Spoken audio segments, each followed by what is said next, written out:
program. Silver is a major, major one. The Heal-On, of course, if you've used it, you know how incredible it is. People love that stuff because it works. But anyway, that's a great article on how to do a natural home medicine kit. You can figure it out. I think one of these days we ought to have a program on what is in your natural home medicine kit. I mean, things like Q-tips would be really, really handy to have at a time when that's the only thing that you can figure out that'll work. So, that would be really neat one day, is what is the most important thing, or do you have in your natural medicine kit at home? Because you're going to want Band-Aids and all that kind of stuff, and different types of tape, and, we need to talk about that. Raw olive oil boosts brain function. Raw olive oil, ladies and gentlemen. Hard to find because it's ice-pressed olive oil and manufactured by simply pressing or milling the fruit without refining, heating, or extracting. I don't know where you would find the raw olive oil, but it would be worth trying to locate it. The deadly dog flu has now reached 18 states. It's called the AH3N2. I don't know which lab it came from, but I can assure you it probably did. Type of bird flu that's now adapting to dogs and cats. Dogs and cats. 18 different states now have it. Illinois, Alabama, California, Texas, Massachusetts, New York, Wisconsin, Michigan, New Jersey, Iowa, Indiana, Georgia, Ohio, Minnesota, South Dakota, North Carolina, Montana, and Washington. Runny nose, cough, and fever. We'll be back after this 1 minute, 10-second break. Stay tuned to the Power Hour. This is Joyce Riley.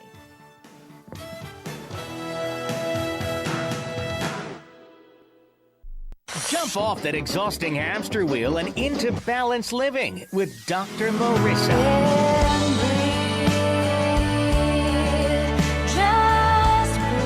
Her mission, to be a beneficial presence on the planet. Her purpose, to be your personal advocate, to live, love, laugh, learn. Her life motto, don't die wondering. Take back your life with Dr. Marissa Fay. Every Thursday night at 7 on KCAA, NBC News Radio, AM 1050. KCAA invites you to listen to professional money manager Bill Gunderson every weekday morning from 7 to 8 a.m. Bill Gunderson is a highly respected money manager. He's a regular contributor to MarketWatch, TheStreet.com, and Town Hall Finance. Gunderson has appeared many times on the Fox News Channel, the Fox Business Network, and CNBC. You can hear Bill Gunderson's daily insight into the market at 7 a.m. weekdays, right here on KCAA, the station that leaves no listener behind. This is 1050 AM, KCAA Loma Linda, and 106.5 FM, Yucaipa. On a hopeful note, futures point to a higher open today, sharply higher. That's despite news last night that China's economy grew at its slowest pace in 25 years. Some better earnings news will help today. Bank of America made $3 billion by cutting more costs and jobs. Morgan Stanley cut 1,200 positions and turned last year's loss into a $1 billion profit. Delta flew more passengers, spent less on fuel, profits up 51%. Today is the start of the tax filing season. It's also the last day you can register a drone for free. Twitter stock will rise today, even though it suffered yet another outage, this time in Europe and parts of Asia. People still having trouble getting online there. And Sam's Club will start letting customers pay with their Visa cards as of February 1st. And there's a gas war in Houghton Lake, Michigan, where one station is selling its gasoline for 47 cents a gallon. Jealous? Chuck Kamlick, CNBC. Did you know 1 in 50 people has a brain aneurysm? Every 18 minutes, a brain aneurysm erupts. Half of brain aneurysms result in death. Will it strike you or someone you love? The Brain Aneurysm Foundation is the globally recognized leader in brain aneurysm education, awareness, advocacy, support, and research funding. The Brain Aneurysm Foundation, raising awareness, ending fear.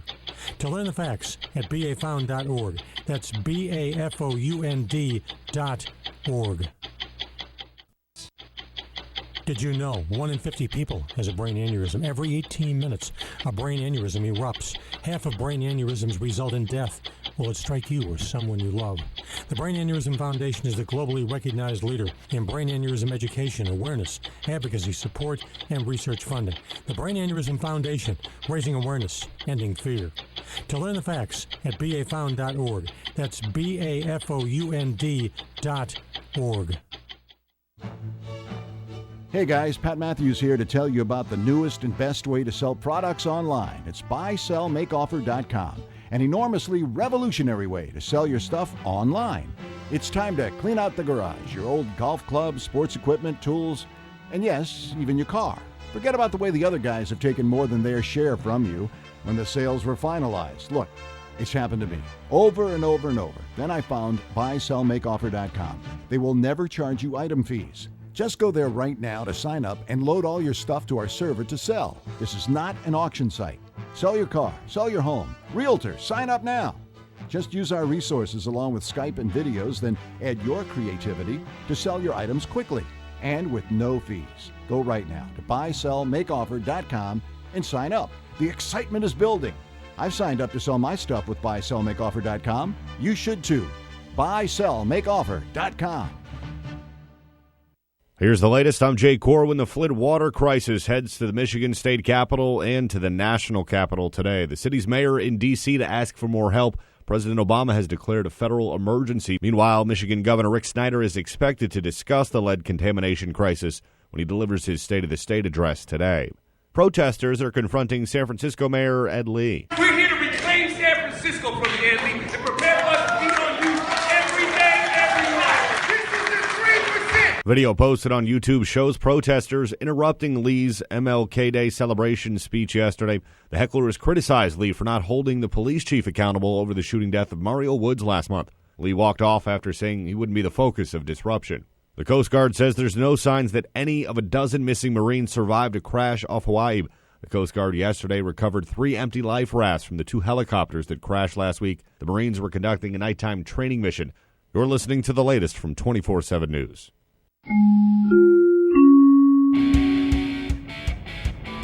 It's time for your KCAA AM 1050 and FM 106.5 traffic report. I'm Erin Brinker. In Corona, we have stop-and-go traffic on the 91 westbound between McKinley Street and 6th Street, Maple Street. The 91 west is slow from McKinley to Maple. In Murrieta, stop-and-go traffic on the 15 southbound between the 215 and Rainbow Valley Boulevard. In Rancho Cucamonga, slow traffic on the 210 westbound between Milliken Avenue and Campus Avenue. The 210 west is slow from Milliken to Campus. In Ontario, slow traffic on the 60 westbound between Milliken Avenue and Vineyard Avenue. The 60 west is slow from Milliken to the 57. And in Corona, we still have an on-ramp closed on the 91 westbound at Grand Boulevard. That on-ramp will remain closed until January 30th. This has been your KCAA AM 1050 and FM 106.5 traffic report. I'm Erin Brinker. East Valley Water District is making sandbags and fill material available to local customers. Due to the high potential for heavy rains in the 2015-16 winter season, items will be accessible 24/7, beginning now. However, you will need to bring your own shovel. You can pick up your supplies at either 31111 Green Spot Road in Highland or 1155 Del Rosa Avenue, San Bernardino. For additional information on how to prepare for winter storms, visit www.eastvalley.org/winterstormprep. or call 909-889-9501. You're listening to KCAA, your good neighbor along the way.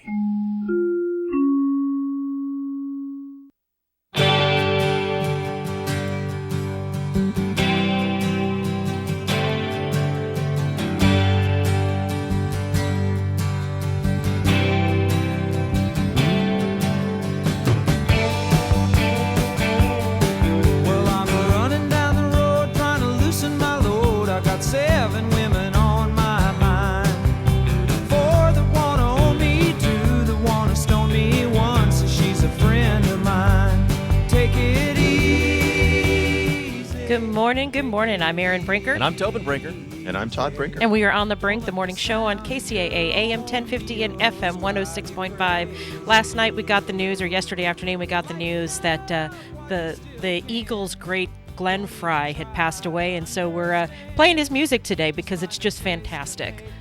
So we've lost a lot of really good, talented people this month already. Mm-hmm. You know, what was Lenny's last name in from Motorhead? Oh my gosh, I've forgotten his name. And then Natalie Cole and Glenn Frey, and they've just it's been way too many. Yeah, David Bowie. Oh gosh, Alan Rickman. Alan Rickman. Yeah. Well, let's, so I'm a Potter fan. I've read their books read J.K. Rowling's books so many times, seen all the movies, own all the movies. I love the Potter films. And the best casting choice ever made for any of the movies was, of course, Alan Rickman, who really embodied the potion master that we grew to know and love reading the books, and that's Severus Snape.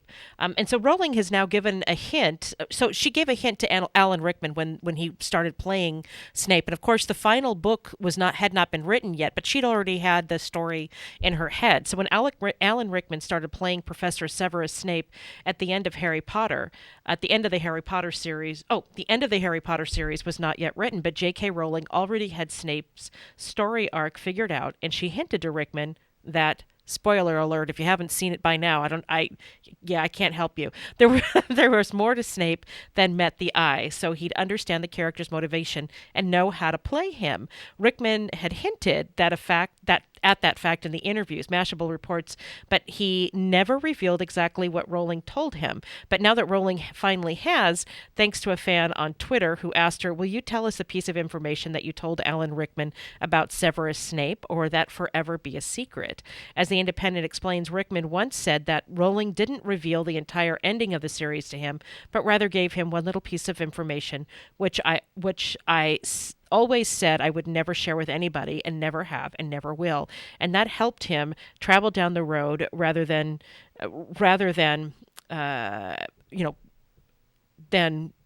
I'm having issues with this. Rowling's response to the aforementioned fan explains that one little piece was, "I told Alan what lies behind the word always." And so, so she told him, and that's why he was able to play it so well. Yeah. So are you a Potter fan, Todd? I enjoyed them very much. Read the books, watched the movies. I enjoyed it a lot. And, and I agree with you. I think that they couldn't have done a better casting on that particular role. He played it with such angst and yet compassion as well. Included in the link, and it's on YouTube if people want to look for it. There's about a 14-minute video that shows all of Snape's scenes in chronological order, from when some of the flashback scenes from when he was younger and interacting with Harry Potter's mother all the way forward. And it's very touching to see how that relationship developed when you see it all put together across the 7 movies, or 8 movies. 7 movies? It's 7 8. books. It's 7 8 books, 8 movies. Yeah. And the thing about it is that from the start, you didn't know whether to love him or hate him. Right. You didn't know. And just like Harry didn't know, he wanted to hate him and then was left confused when he found out that Snape wasn't the bad guy. It was Professor Quirrell in the first book, and on and on. There were several. Yeah, he clearly did dislike him for a long time. He didn't really understand who he was until right at the end. Right, exactly. But in the first book, his first year at Hogwarts, he thought Snape had done this horrible thing, and indeed he had not. That it was Professor Quirrell. And anyway, it's Alan Rickman just played the role beautifully. I think he played so many roles over the course of his career, but that one he embodied in a way that like no other. Yeah. Yeah, well, the video where they've put it together in chronological order is very touching, and it shows all of his scenes for the movies in some excerpt, and it shows that relationship very well in a way that you probably don't see it or don't think about it if you don't see it all laid out chronologically. So there's a segment here that Tobin, I think, would actually you, Todd, too, because you had been a teacher. This hilariously honest teacher responses to common student questions. Take that, Tobin. Okay, so being a teacher is one of the most essential and rewarding professions in the world. I will testify. but that doesn't mean it can't be a frustrating job. So like all professions, academia comes with its own set of trials and tribulations, and trying to figure out your own life while contributing to the development of hundreds of others isn't always the easiest task. So we have some questions here. So here's a good one. It says, do we have homework? The kid will ask, do we have homework? And, of course, the teacher will point to the board and say, yes, it's on the blackboard underneath the word homework in all caps and underlined twice. Does that ever happen in your class? All the time. All the time. And what drives me crazy is I actually give them the homework for the whole quarter that gets glued inside their notebook at the very beginning of the quarter, and I put it on the board each day when it's for the night that it's due. And I still get kids to say, do we have homework today? What's the homework? And I'm like, really? Really? Knucklehead. Yeah. Should I staple it to your forehead? But, you know, middle school is the age, and our kids did this, where they'd spend all night getting their homework done, and then they'd forget to turn it in when they got to school. Yeah. I mean, they just have no brain in middle school. No, they actually regress, I think. It's like, the parents will see their kid getting good grades and being so responsible, and then they get to middle school and the hormones hit, and all of a sudden their kid is like this wild animal stranger in their house for a couple of years. Yeah. And then all of a sudden they come back to you. And it's well, like you know, thing. there's a lot of parents, too, who figure, they've kind of got it figured out at this point. And so when they get to kind of middle school age is when the parents say, well, I'm going to be a little less involved. And let's face it, then their homework starts getting a little bit more difficult. And that's when things start getting a little fuzzy for parents. They're going like, I'm not sure I know how to help my kid with this stuff anymore. Yeah. And so a lot of kids, that's make or break time. Yeah, no, I agree. I think the lack of parental involvement or the stepping back often contributes to the challenges. Mm-hmm. So the second question here says, when's it due? And, of course, again, it's always written on the board. And you have the kid who just is completely clueless about when that assignment's supposed to actually be turned in. And you can remind them day after day, right up until the day that it's due, and you'll still have a significant number of kids who didn't get it done and act like they never knew it was due. So how can parents help? We got about a minute and a half left before the break. What can parents do? Well, technology is making it easier now. A lot of schools now are allowing teachers to just have all this stuff posted online. So if the parents are allow them, they're requiring them. Yeah, no, I mean they're requiring, but I'm saying the parents can go and get it online so that they don't. It's not like they have to go through a lot of hoops to figure out what's due in the class. They can just go click a link, and there it is. It tells you. But, Todd, you taught at a private school, and I think that private schools can require more of parents than public schools can. I think public schools can require anything of parents. Well, you know, it wasn't that they required it. I think that they just, because parents had a literal investment in their child's education, that they were more apt to be involved. I taught high school as well. So high school is a little different than junior high school. There's a lot of parents who are especially at a private school, very conscious of their child's preparation to get into a good college. And so they're very, at least my experience was, they were very proactive for the most part in keeping track of child's grades and wanting to know where things were. And of course, all the grades were online. And over a period of time that I was there, all of the assignments moved to online as well, so that everything was available. And all of the students were required to have iPads that were not provided by the school. The parents had to buy them. Again, It was a private high school, so a little bit different situation. So at my school, we went to the online grades a year ago. So this is our second year, and we have not had great involvement or engagement with that. It's maybe anywhere from 10 to 25% that are routinely checking online. But I imagine that, Todd's population where he taught they were probably more native when it comes to technology. Yeah. And I would imagine that the population that you teach is more digital immigrants, so to speak. Well, and they're the socioeconomic status. People can't necessarily afford to have the computers. A lot of times they're trying to check on their phones, and because they can't see it or read it very well, they just give up. And well, a lot of those online posting things too were designed, for computer access, and we're finding that for a lot of people, their access is the phone. So a lot of that stuff is starting to change too. The systems that are provided, whether they be open source ones like Moodle or some of the purchased ones through companies like Pearson that provide that kind of stuff, are starting to make it more phone friendly for people to check it. I also only saw about 10% of the people who did it regularly, but there were a lot of other people who, when you talked to them, you found out they were doing it. They would check it and then they wouldn't say anything because they were fine with what they saw. Yeah.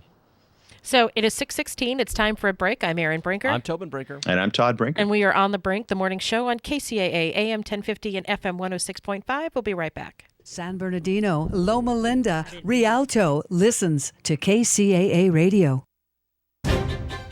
Are you looking for the right place to purchase your landscaping items? Well, come see us at Hydroscape. Hydroscape offers a large selection of irrigation products including Irritrol and Toro, such as their efficient precision nozzles. For 40 years, Hydroscape has been family owned and operated, serving Southern California. With 17 locations, our knowledgeable and experienced staff is equipped to help you with all your irrigation, landscape, and outdoor living projects. Whether you're installing irrigation systems, wanting to maintain a healthy landscape, or simply create a beautiful lit space for outdoor entertaining, Hydroscape is the place to go.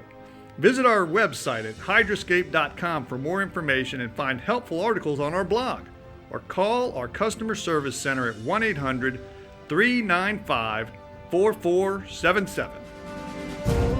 Tired of paying outrageous prices for Viagra? Well, we have great news for you. Now you can finally get Viagra at huge discounts. Healthy Man allows you to save up to $500 on Viagra. Why pay U.S. pharmacy prices of $15 per pill or more when you can get Viagra for less than $3 a pill? Call today and get 40 Viagra pills for only $99. This can cost as much as $600 at your local pharmacy. You can't afford not to call us. If you want Viagra at the lowest prices, never pay $15 a pill pharmacy prices again. Get Viagra for less than $3 a pill. Call 1-800-643-6931 today and save up to $500 and get 40 pills for just $99. Healthy Man is fast, easy, and affordable. Operators are waiting at 1-800-643-6931 to take your call now. Call 1-800-643-6931. That's 1-800-643-6931. Again, 1-800-643-6931.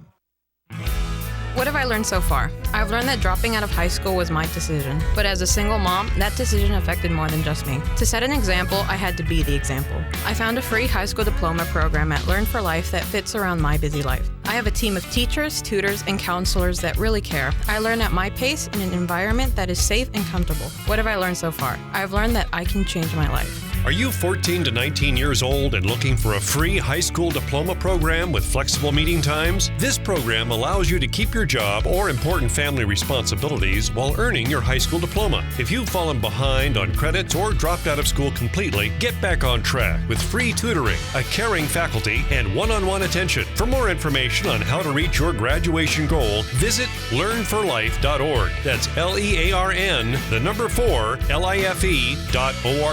Or enroll today by calling 877-360-LEARN. That's 877-360-LEARN.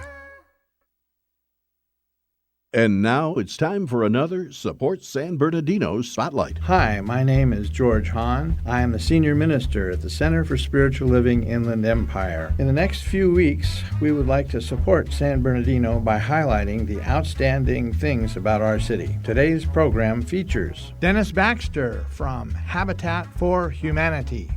Thank you, George. I'm very proud that Habitat for Humanity San Bernardino area has been serving the residents of the area since 1992, so that's 24 years of building homes and building hope. Each partner family participates in our own curriculum in the greater San Bernardino area that provides guidance and resources to a successful long-term experience as being a homeowner. We have financial literacy classes that they go through so they understand the difference between being a homeowner and being a renter. Our Brush with Kindness program helps out low-income folks with, simple chores around the house. And, of course, our Restore, located in Redlands, is a real part of our fundraising effort. So it's building homes, it's building hope. Folks can give us a call at 909-478-1176 or habitatsb.org.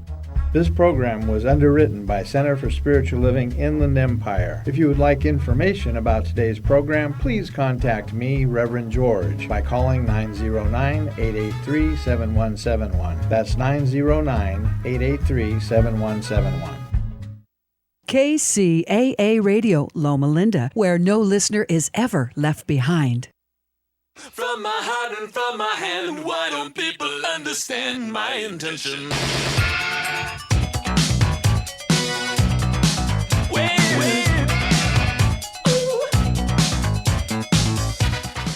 Welcome back. I'm Erin Brinker. And I'm Tobin Brinker. And I'm Todd Brinker. And it's time for Todd's Tech Time. How's everybody doing today in the tech world? absolutely fantastic. Crickets. Like, hello, what? Anybody there? Yes, I have my Fitbit and my iPhone and my Mac, so I'm happy in the tech world today. Can you hear me out there? Am I talking? Am I talking? I was struggling with my internet connection this morning, and Erin launched her hotspot, and now I'm good. Now we're good. Bada boom. So I thought I would talk a little bit about some of the things that were introduced at CES this year that you're actually able to buy or will be able to buy shortly. Because a lot of times things are launched there with the best of intentions, but they do it sort of like a prelude to a Kickstarter campaign where it's not something that's real and sometimes doesn't become real for quite a long time. But there are a few things that are clearly going to happen and or are happening already. A couple things from Samsung. You know, we think of Samsung as the company that that makes the phones that compete with iPhones, but they also make lots of other stuff, and they're actually starting to move some of their tech into the kitchen.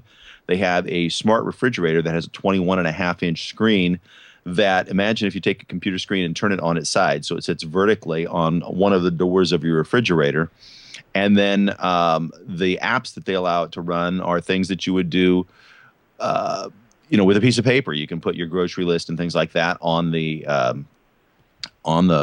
side of the fridge as you run out of stuff, and it'll automatically then sync with apps on your phone, so you can create a shopping list when you go to the store.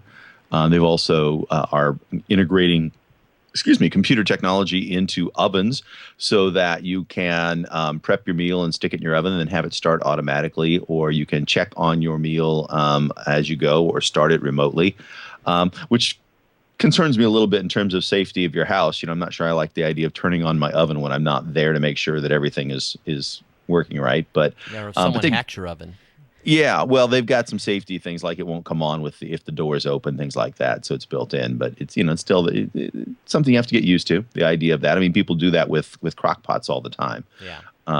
But a gas oven maybe is a little different. Well, and a crock pot doesn't have drippings in the way that an oven would that could ignite. Exactly. Yeah. So I mean, and like I said, they've got some security built into it, but it makes you a little nervous. You mentioned your Fitbit. The folks at Fitbit have introduced a brand new Fitbit that allows you to basically they're trying to go upscale and compete more directly with the iPhones and the Samsung Gears, and so Did you drop your mic? Yeah, no, I too have technology problems because I can only type with two hands at a time, and sometimes I need three or four. So the Fitbit Blaze is going to sell for a little over $200 and looks more like a regular watch for folks who are fans of the Fitbit technology. Okay, so it's supposed to compete with the Apple Watch. Can it do all the other things that the Apple Watch can do?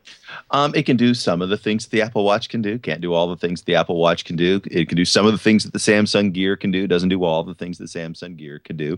So it's one of those things where Fitbit's been very incremental in the way they've added things into their motion sensing devices. This one is going to be more like a watch. It's got a larger head on it and will provide you with a little bit more smarts, but it's not a direct competitor. So when you say it looks like a watch, are you talking about like an analog watch or a digital watch? Looks like a digital watch. In fact, quite frankly, it looks like a digital watch from 1970 by my look. It has kind of a retro look to it, but it's not a bad look. I mean, I have a collection of watches that I like, and I think it has a good look. Actually, I think a much better looking watch is the new Samsung Gear S2, which is a round watch that has some very traditional looking faces on it. I think it's a much more attractive looking watch, and I actually like the digital watches with the round faces, although it presents some problems for displaying information. They've created a rotating bezel around there that works very nicely, and I think that works a little bit nicer than the knob that sticks out on, say, like the Apple Watch or some of the other Samsung watches. So I think they've created a pretty neat product there, or an interesting looking product anyway. But it's all still, we're in the infancy of these wearables, so it'll be interesting to see how that plays out. D-Link and Linksys came out with a variety of new routers that give you better connectivity, higher speed, and less dead spots in your house. All of them tend to look sort of like imagine a crab laid on its back with its feet sticking up in the air, because they've got antennas coming out of these things like there's no tomorrow. So they're the funkiest looking things you can imagine, and then they do all their best to make the boxes look interesting and non-black and square. So they're making them in colors and things like that.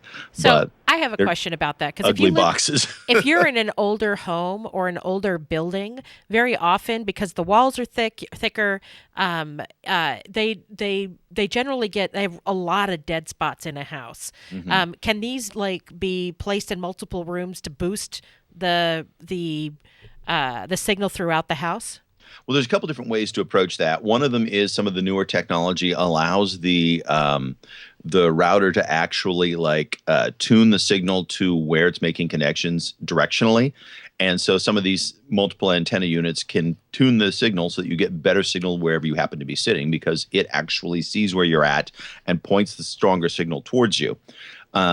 The other thing that they do is they're actually creating some Wi-Fi extenders or extended networks. D-Link has a unified home Wi-Fi network kit that they're going to be selling that actually comes with an extender. So you can put an extender part of the way to the dead area or in the dead area, and it will pick up the signal and amplify it and repeat it. Because I don't know if you've ever been say you want to listen to the TuneIn app while you're doing your hair or putting your makeup on. You don't put makeup on, but I put makeup on. As far as you know. Well, maybe you wear some guy liner. I don't know, but and sometimes it doesn't sometimes you're in a place where you don't get a good signal. You can't, it buffers all the time. You can't listen to and it's really irritating. It is, and it's a common thing in a lot of homes, newer and older homes, because some of the newer homes have some they've used metal beam in infrastructure instead of wooden beam, and that actually can mess with your signal even more. And so, and certainly a lot of office spaces do that. And so, like I said, this is a solution to that by creating tunable signals and by setting up systems with repeaters and amplifiers, so you can create better signal coverage without having dead spots like that. And I mean, it's not cheap. It's $369.99 for the D-Link Unified Home Wi-Fi Network Kit, which is a mouthful, but it provides you with a lot of different coverages in terms of how your house is set up and how to get the sound to everywhere.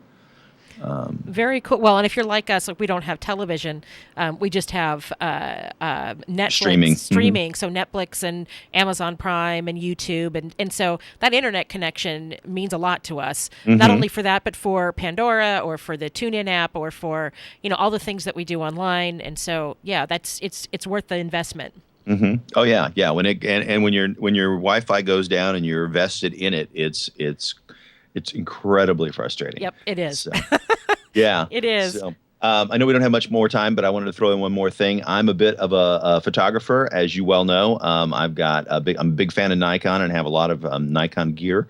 Nikon introduced the new D5, which is their professional line. Their single number is their professional line.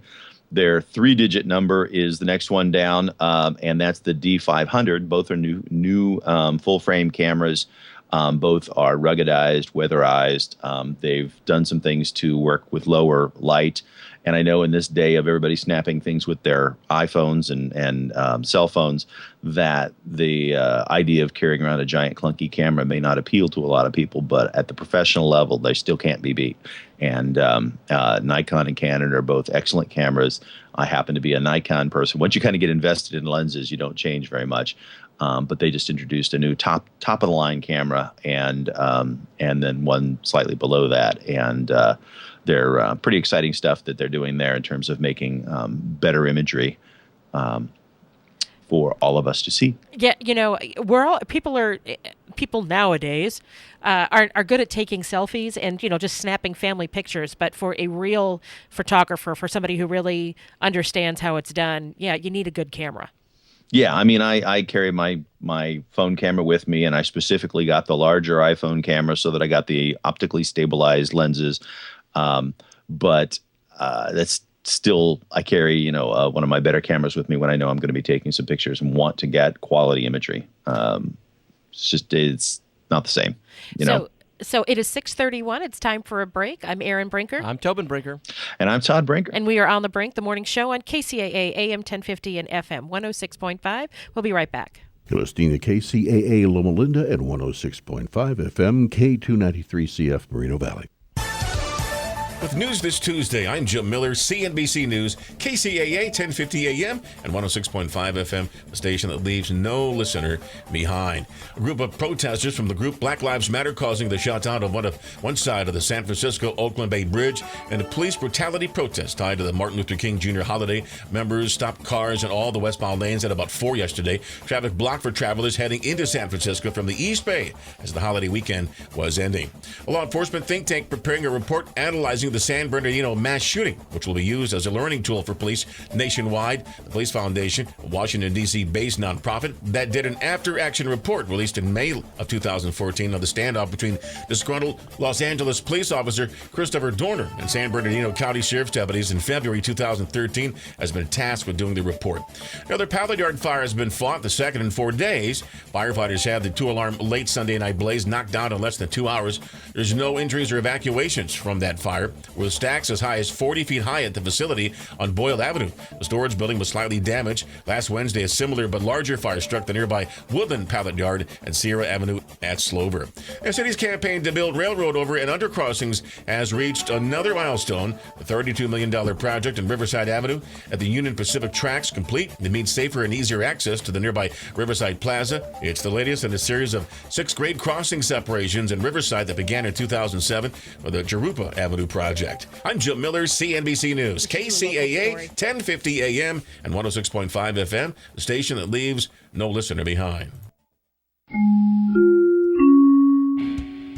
It's time for your KCAA AM 1050 and FM 106.5 traffic report. I'm Erin Brinker. In Corona, we have stop-and-go traffic on the 91 westbound between McKinley Street and Green River Road. The 71 south is busy between Pine Avenue and the 91. Also in Corona, there's an accident. The left lane is blocked, and now we have a SIG alert on the 91 westbound after Green River Road.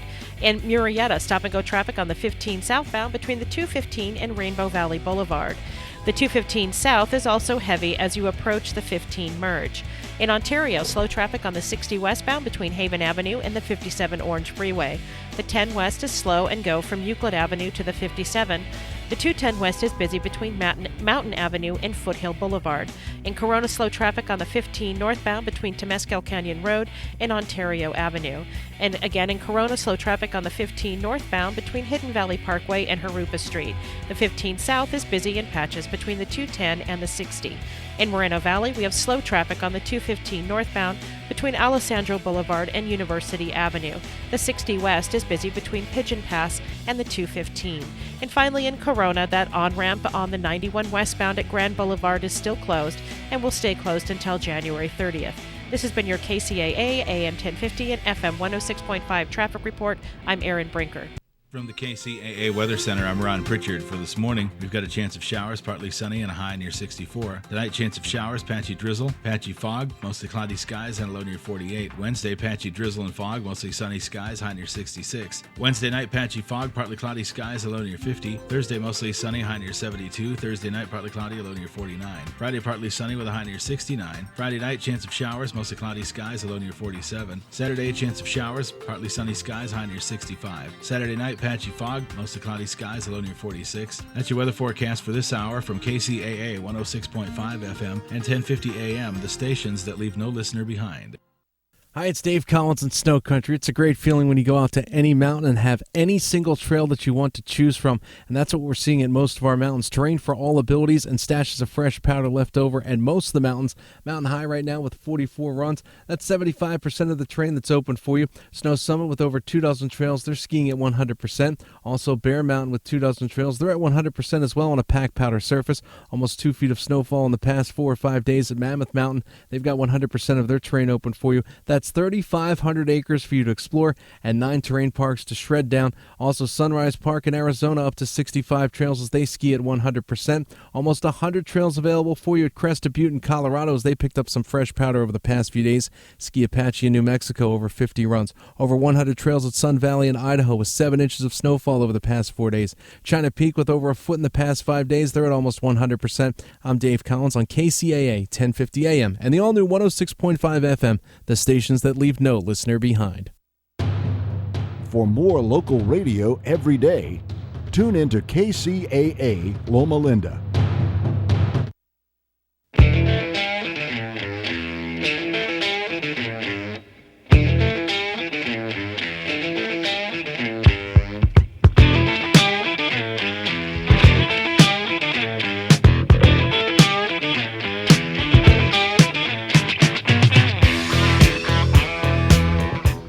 Welcome back. I'm Erin Brinker. I'm Tobin Brinker.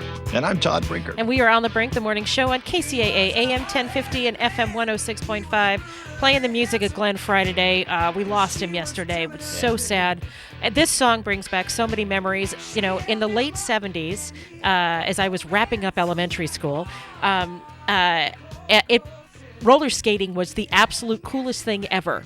And I remember roller skating to this song, and this song would come on, and skating would speed up, and people felt excited because everybody loved this song. Yeah. We need to rename Friday as Friday and spell it F-R-E-Y Day. And we'll just play the music of Glenn Fry on Friday. Yeah. Actually, that's a really good idea.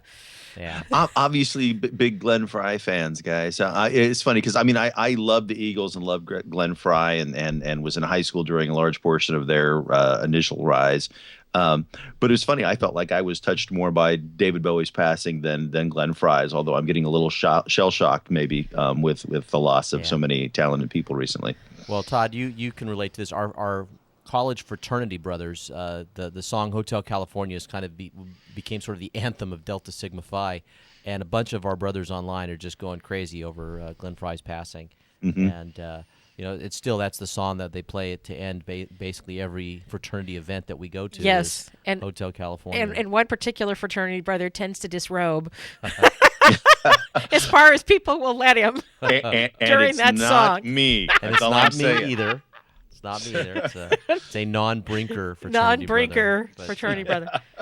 So, on that note, so the San Bernardino National Forest is seeking public input on which state grants it should give priority in the support of off-highway vehicle management activities on forest lands. For more than 30 years, the SBNF has maintained a partnership with the State of California Department of Parks and Recreation for funding assistance to manage off-highway vehicle management activities on the National Forest, said Devery Kopp, a botanist and grant writer for the SBNF. In 2015, the SBNF obtained more than $1.5 million in grant funds from the state under this arrangement. The grant supports OHV management activities on the National Forest in areas that include operations and maintenance, law enforcement, development, planning, restoration, and education and safety.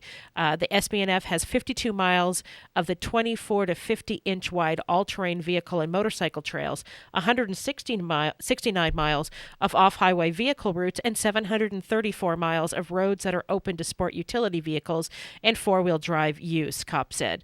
There'll be a public hearing from 6 to 8 p.m. on February 3rd at the San Bernardino National Forest Supervisor's Office at 602 South Tippecanoe Avenue in San Bernardino. A second one will be held from 7 to 9 p.m. February 10th at Sizzler Restaurant at 1461 Rimpula Avenue in Corona, and I hope I pronounced that correctly. Persons unable to attend either meeting may send comments by February 17th to Kopp at dkopp, K-O-P-P, at fs.fed.us. And FS, of course, stands for Forest Service. So there's, we want to let people know about that. And so it's interesting because they've got $1.5 million to spend, and I guess they're really just sort of asking, how do you want to spend it? Now, I have a couple friends who live near some of these trails. One is an avid motorcyclist, and I'm sure they want those trails to be maintained and taken care of so they can go out and do their motorcyclists. The other one who lives near the trails hates the motorcycles and wants them to be policed more because the people are out there late at night and in inappropriate times and making all kinds of noise. And I imagine this is going to be a very heated issue about how to spend that money. Well, that's always the balance, right? I mean, it's same with our deserts because, as people wanted to put in solar panels, create solar farms and, how do you have this balance? You need to use the space for the population that lives in Southern California and pays taxes to support the space. You have to protect the wildlife and protect the habitat and protect the ecology of the space. And you have to respect those who live around the space. Yeah. So there's a you lot don't of want people, taking over some unused cabin in the woods and claiming that they have the world behind them because the government's not using the land properly. Golly, who are you talking about, Todd? Don't know. So, just making stuff up, Well, and to say that God's behind them, Right. Mm-hmm. Well, I like to run on the Santa Ana River Trail, which is only supposed to be for bicyclists and runners and walkers, and they have a list of things that are not allowed on there, motorized vehicles being one of them. And when I ran this past weekend, there's a whole bunch of quads and dirt bikes riding up and down the trail, and it was actually quite frustrating because of the noise. Misuse of the land, yeah. Yeah. And there was really nobody out there to police it, and I'm just a single runner. I'm not going to try to stop these guys and tell them they got to get off the road, No, but it is frustrating, because the trail itself isn't that big, and so if you have a motorized vehicle tearing up and down the trail, that doesn't leave a lot of space for runners or cyclists. Yeah. Yeah, no, it looks they need to maybe strike a balance and go and make sure the trails are cleaned and cleared and taken care of, but also then spend a little bit of money. I mean, they get a good chunk of change there. $1.5 million is not chump change, although it probably doesn't go as far as you would think when you're dealing with that volume of trails and that many miles. But still, like you said, I think that they need some kind of enforcement too, just to remind people that, hey, there's places set aside for this type of enjoyment. There's places set aside for this kind of enjoyment. Let's make sure that we don't mix the two up so that some people don't get any enjoyment. And it's most people that I know, they pick up after themselves. They don't throw trash on the ground. They they leave it how they found it, kind of a thing. They go hiking, they carry in their they bring stuff that might create trash. They'll carry the trash out and dump it at the end, and when they get to a trash can, and not leave it out in the forest. But I have seen people just recently. I was in a drive-through getting a large iced tea because I love iced tea, and this woman in front of me just kept dumping stuff out her car window. Like there was trash all over the ground when she finally pulled forward, and I was gobsmacked that somebody would actually behave that way. But apparently they're out there. Mm-hmm. Yeah, and if that's happening on these trails, you got to have somebody who's going to go out there and clean up after Right, that. and it probably is. There probably are people who are messing it up, figuring, oh, somebody will clean it up. It's like, no, your mama doesn't live out here. Yeah, that old adage, it takes all kinds, is unfortunately sometimes true. Yeah. It is. So, if this is something that interests you, get out there to those meetings or submit your questions. And the article came from the environment page in the San Bernardino Sun. So, Todd, there's an Apple story that kind of frustrates you. Yeah, it gets under my skin a little bit. This is from Yahoo Tech. It says owners of iPhones line of handsets are historically the most loyal smartphone users in the world, according to countless studies. They love their iPhones. They upgrade to new iPhones more regularly than patrons of any other mobile platform. As loyal, as satisfied as they are, though, we doubt any iPhone user would make a claim that his or her handset is perfect. No, iPhones have problems just like any other smartphone, and some are more prominent than others. While each user has his or her own complaints, there's one issue that seems to bubble to the top of every list. It's battery life. And just in case this issue wasn't already frustrating enough, Apple has confirmed a bug that can make the iPhone's comparatively poor battery life even more frustrating. Oh, goody. And I gotta stop before I go any further. First of all, when we went to smartphones, people all had to learn to get adjusted to the fact that your battery lasts a day and not 3 or 4 or 5 days, which they did prior to smartphones. But every single study shows that the Apple line of phones has better battery life than any of their competitors because they control the hardware and the software and how they interact. And so if the battery doesn't work for you, then it just doesn't work for you. And there's lots of additional battery augmentation that you can put on your phone. But they have the best battery life in the industry. So to state that it's comparatively poor, it is comparatively the best. And I'm a admitted Apple fan, but that's just a patent misstatement. Having owned both, I will testify to my Apple phone lasts way longer than mine. I mean, that's just the bias written in this story. That's where the irksomeness comes. The second paragraph, they go right into the, they're making statements as if everybody thinks that this is the case, and it's not.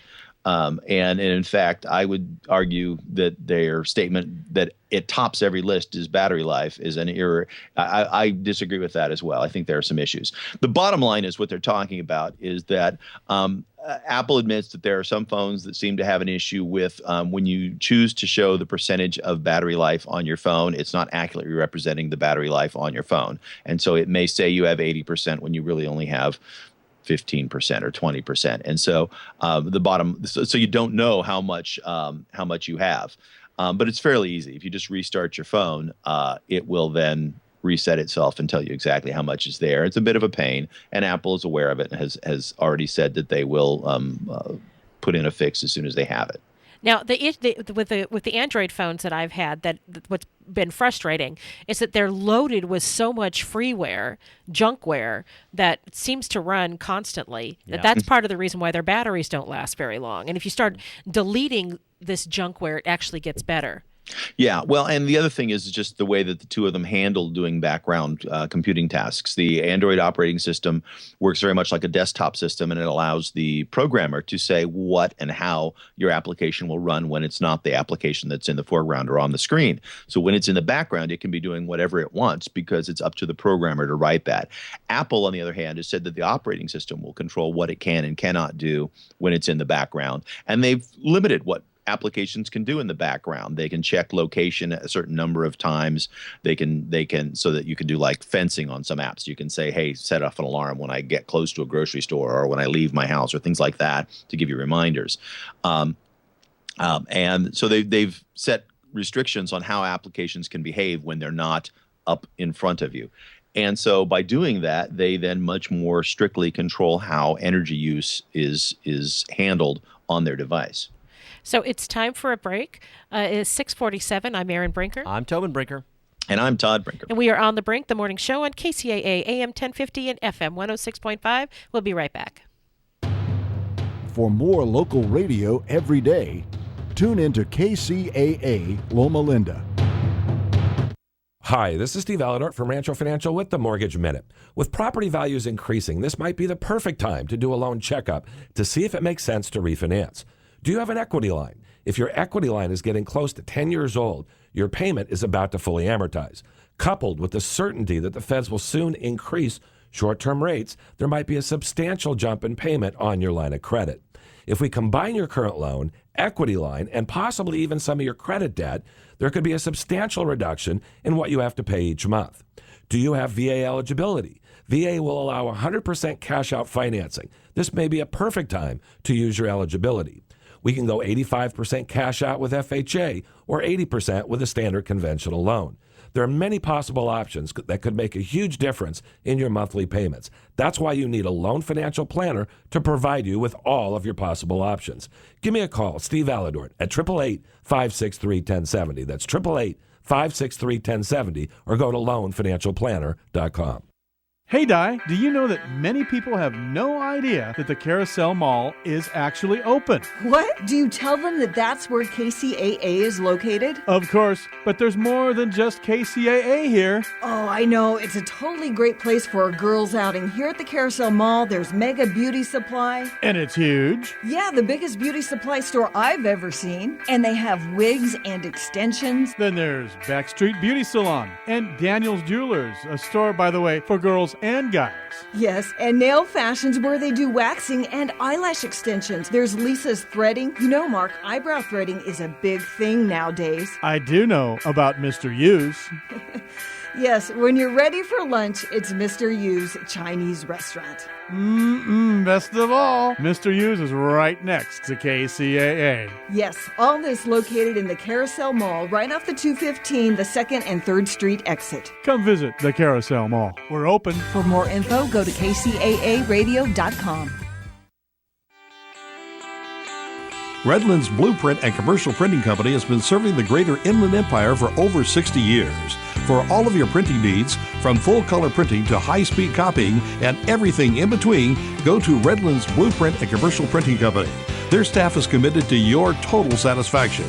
Great service isn't just lip service at Redlands Blueprint and Commercial Printing Company. It's the way they do business year after year. Having trouble finding drafting supplies? Redlands Blueprint and Commercial Printing Company still carries a complete selection. Redlands Blueprint and Commercial Printing Company is rated high in customer satisfaction by Value Star, an independent rating company.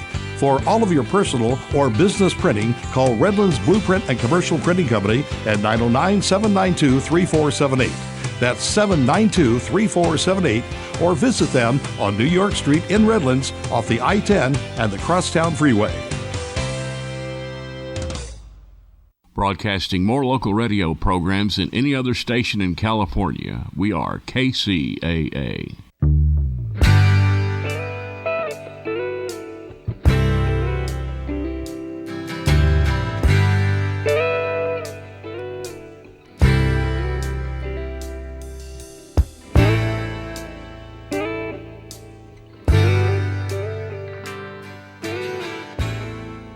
Welcome back. I'm Erin Brinker. I'm Tobin Brinker. And I'm Todd Brinker. And we're playing the music of Glenn Frey today. He passed away yesterday. You know, they would just be solid country act these days. Yep. They would where be. country has shifted. But they wouldn't even be a pop act. They would just wouldn't. be country. They wouldn't. And I just love them. I mean, I can listen to them. Their tight harmonies, their wonderful musicality, everything. They're just a fantastic band. And how very sad today that Glenn Frey has passed away. Yep. Yeah. So, Aaron, I wanted to finish our show today with kind of a sarcastic, in-your-face look at the millennial generation and their mindset and how they're destroying America. Okay, are our kids listening? Right? No, the guy who wrote this, Steve Toback, just has a really interesting take on this, and he kind of goes at it from an interesting perspective. So let me share what he wrote, and then we'll talk. Running is painful, but as exercise routines go, it does have its lighter moments. I admit to getting a kick from the New Year's resolution crowd that hits the trail every January after a year of doing little more than shuffling from the couch to the fridge and back. My life. Yeah. Anyhow, a recent run inspired me to come up with 3 resolutions of my own. Actually, they're not for me. I'm long past the point where self-improvement is even a remote possibility. Honesty. As you can tell from my somewhat sadistic observations. No, these resolutions are for you, or at least some of you. The good news is that they're nowhere near as taxing as getting off the couch and moving around. You don't even have to do anything, but rather stop doing some things the rest of us find incredibly annoying. Here they are. Number 1.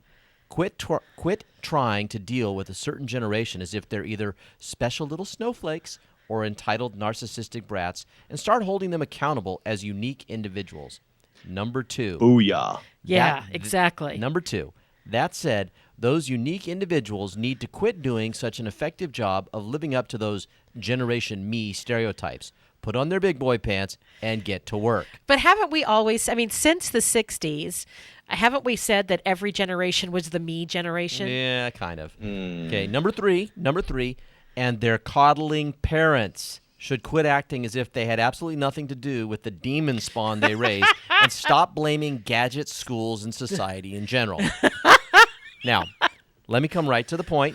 There's an enormous elephant in the room that nobody wants to see, and watching everyone dance around it like it isn't there is getting to be pretty tedious, and it's not to mention kind of irritating. So, the problem is that millennials are not getting jobs or starting companies like their predecessors did. What are they doing? Well, we'll get to that in a minute, but suffice it to say that America's largest generation is not pulling its weight, and if we don't start facing that reality and dealing with it, we're all screwed. Since the dawn of Web 2.0, the blogosphere and social media, millennials have been branded as the entrepreneurial generation, a new breed of wonderkinds, spearheading of movement. That's spearheading of movement that's sweeping the globe. The hype and the sensational headlines have been overwhelming, and the author here has got a ton of them that we could look at. But that turned out to be far more of a myth than reality. And he has a book. He says, I explain in my new book, Real Leaders Don't Follow. Millennials have actually been the least entrepreneurial generation to hit the workforce in modern history, perhaps because they see entrepreneurship as a mindset that has nothing to do with actually starting a company. Unfortunately, Wishful thinking does not lead to jobs or gross domestic product. So I will say that, because with Generation X, they said as we were growing up that we were slackers, that we didn't know how to do anything, but we were a generation that was really left at. I shouldn't say left. It sounds bad, but our parents were working. Our parents were often divorced. We created our own reality, meaning that we were out all day long, having fun on our bikes, doing stuff. Yeah. And if we wanted something, we did it ourselves. And so we were very entrepreneurial and have been very entrepreneurial. But the precious snowflake generation, where everything was done for them, read this, listen to this, helicopter parents, they aren't, because they don't know how. Yeah. So let me get these next two little bits here, and then we can really talk, because I think we're almost to the meat of what his argument is. He says, data from the U.S. Chamber of Commerce, the Census Bureau, and Kauffman Foundation overwhelmingly show that millennials are starting far fewer businesses than their predecessors. They are the most unemployed, underemployed, and indebted generation in America by a wide margin, and they're a big reason why the labor force participation rate is at its lowest point since 1977. While it's true that many millennials are snubbing corporate America, they're generally not starting companies by joining the growing ranks of the gig economy, doing a little of this and a little of that as self-employed solopreneurs. A recent report by MBO Partners says that millennials make up 30% of full-time independent workers. Okay, this is the problem. Instead of climbing the corporate ladder and building their careers or starting companies and creating new jobs, they're opting for the perceived freedom, flexibility, and control of self-employment that may sound like utopia for someone who doesn't mind skating by and living hand to mouth, but as an economic trend, it spells disaster. The problem is that driving an Uber cab, renting out a room on Airbnb, or generating online content are not exactly high-paying gigs or boons to the economy. That's why the self-employed Americans make up 17% of the working population, but generate just 7% of the nation's GDP. Yeah. So start a company. Don't just, do a little of this and a little of that. Yeah. It's really kind of shocking to me, but it seems like it's a generation that just kind of wants to get by. Well, there's been business people who have written things like this. Tom Peters very famously wrote a book that talked about super subs, where everybody would become a subcontractor and nobody would have careers that were traditional. So, they've been predicting this type of thing for quite a while. I think that maybe it's been a little bit self-fulfilling, and that this generation maybe grew up hearing that, saying, well, you don't stay in the same place very long. You work with these people. So I think that they're kind of creating a slightly different business entity in the way they're doing it. So I don't beat them up for that necessarily. I think that it takes a lot of guts to try to do something like that. I'm concerned about where that leaves them, in 50 years. Yeah, well, exactly. And here's the thing too. The oldest millennials are in their 30s now. And so, are they getting married? Are they having children? Do they have health insurance? Can they afford health insurance? Thanks to President Obama, sure they do. They but have it's to. Expensive. They're required by law to have health insurance. I get that, but the Affordable Care Act it's expensive, and basically what you get is Unaffordable Care Act. Exactly. You get catastrophic care only, and you're paying a lot for it. And so are they living in apartments over their parents' garages? Are they and that's are they actually engaging in the economy? When I was teaching, the principal of our school read a book that she very much liked, and she actually got a copy for every single person on the faculty. And we actually had conversations in department meetings about this book by design, called Generation IY, subtitled Our Last Chance to Save the Future, written by Dr. Tim Elmore.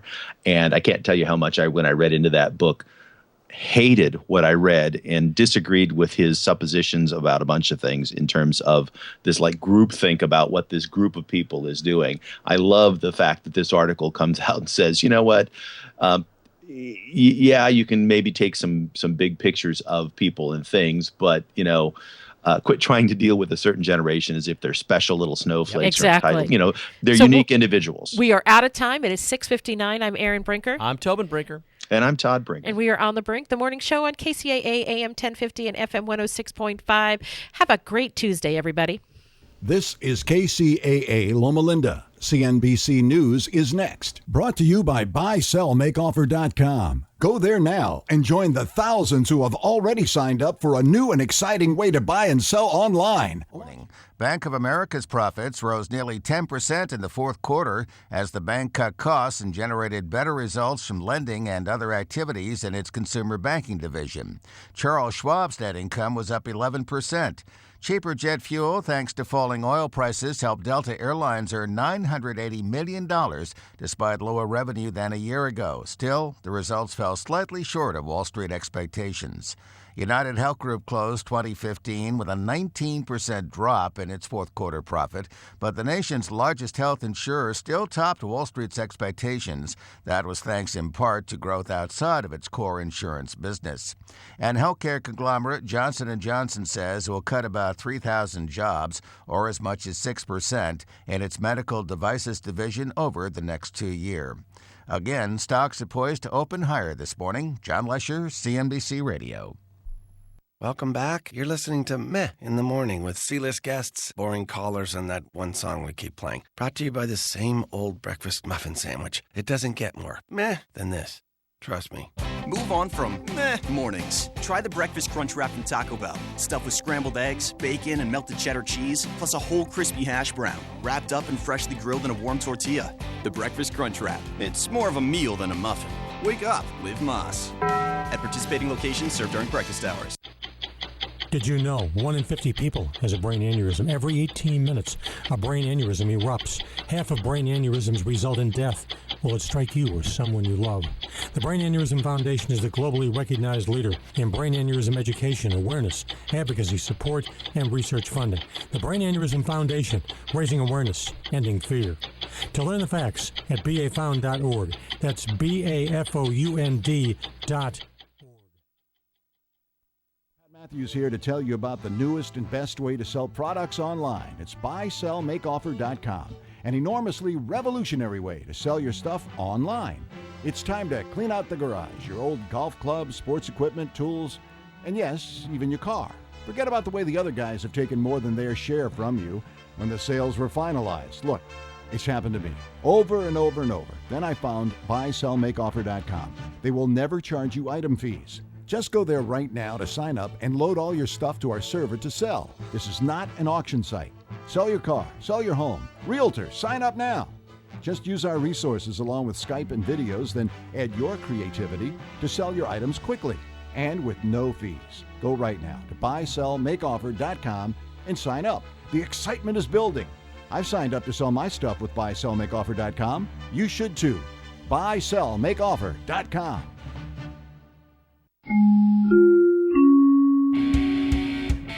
It's time for your KCAA AM 1050 and FM 106.5 traffic report. I'm Erin Brinker.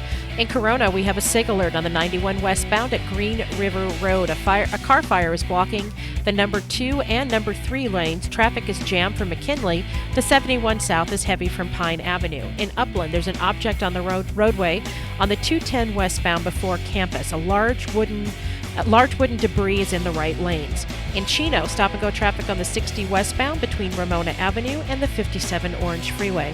The 10 west is slow and go from Archibald to White Avenue. The 210 west is busy between Haven Avenue and Foothill Boulevard. In Corona, stop-and-go traffic on the 91 westbound between McKinley Street and Green River Road. 91 east is slow and go from Adams Street to 14th Street. The 71 south is busy between Pine Avenue and the 91. In Corona again, stop-and-go traffic on the 15 northbound between Temesco Canyon Road and El Cerrito Road. In Murrieta, stop-and-go traffic on the 15 southbound between the 215 and Mission Road. The 215 south is also heavy as you approach the 15 merge. In Corona, slow traffic on the 15 northbound between Hidden Valley Parkway and Harupa Street. 15 south is busy in patches between the 210 and the 60. In the Cajon Pass, the 15 southbound, we have slow traffic between Cleghorn Road and Kenwood Avenue. In Paris, slow traffic on the 215 northbound between Nuevo Road and Van Buren Boulevard. In Moreno Valley, slow traffic on the 215 northbound between Cactus Avenue and University Avenue. South is slow and go from La Cadena to Columbia Avenue. The 60 west is busy between Heacock Street and the 215. And finally in Corona, that on-ramp is still closed on westbound 91 at Grand Boulevard. It remained closed until January 30th. This has been your KCAA AM 1050 and FM 106.5 traffic report. I'm Erin Brinker. This report has been brought to you by Compassion International. Every child deserves enough. That's what you can give to a child in poverty when you sponsor through Compassion International. Find out how at compassion.com/radio. From the KCAA Weather Center, I'm Ron Pritchard. For this morning, we've got a chance of showers, partly sunny and a high near 64. Tonight, chance of showers, patchy drizzle, patchy fog, mostly cloudy skies and a low near 48. Wednesday, patchy drizzle and fog, mostly sunny skies, high near 66. Wednesday night, patchy fog, partly cloudy skies, a low near 50. Thursday, mostly sunny, high near 72. Thursday night, partly cloudy, a low near 49. Friday, partly sunny with a high near 69. Friday night, chance of showers, mostly cloudy skies, a low near 47. Saturday, chance of showers, partly sunny skies, high near 65. Saturday night, patchy fog, mostly cloudy skies, a low near 46. That's your weather forecast for this hour from KCAA 106.5 FM and 1050 AM, the stations that leave no listener behind. KCAA is your CNBC News affiliate. We're the station that gets down to business. With over 20 years at the helm navigating financial waters, he's a contributor to the Fox Business Channel and the author of the Best Stocks Now newsletter. He's president of Gunderson Capital Management, and he's here, live on the Wall Street Business Network. Here is Bill Gunderson. And welcome to the Tuesday morning. It is January the 19th. Wow. We're moving right ahead here in 2016.